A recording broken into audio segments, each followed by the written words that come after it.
Across the European Union, there's been a focus on the rise of the far right. Some of its key figures like Marine Le Pen, Matteo Salvini and Viktor Orban are household names on the continent.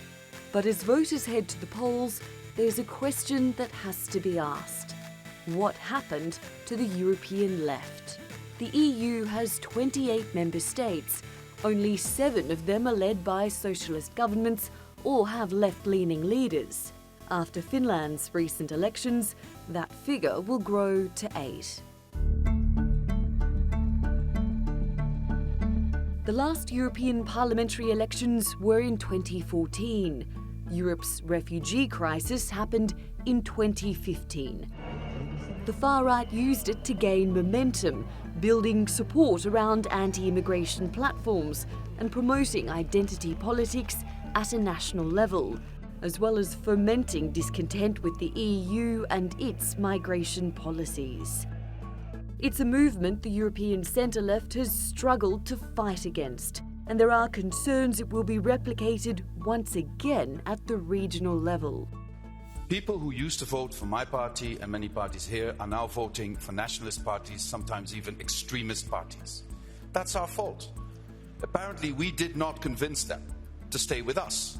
Apparently, they believe in these propositions. They're now being disappointed.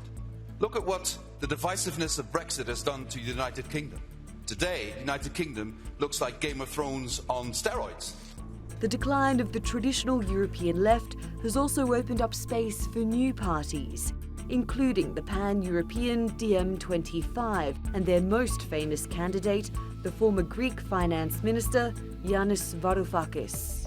We have to respond across Europe, join forces together, Germans, Greeks, French people, Poles, Portuguese, in order to succeed where our grandparents failed in 1930, to create a pan-European democratic movement that stops Europe from falling into a xenophobic, racist, reactionary abyss.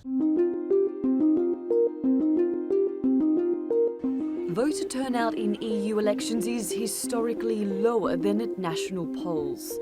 But on the weekend, thousands of people held rallies in European cities to try to persuade their fellow citizens to cast ballots and vote against nationalism.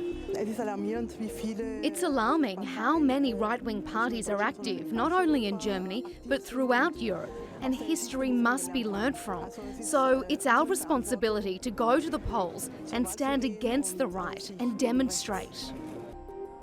The centre-right is expected to return as the dominant bloc in the EU Parliament, even with a surge of support for the far right. But can the left buck the trend of member states voting right, or will there be a continental shift? Natalie Poyhonen, The Newsmakers.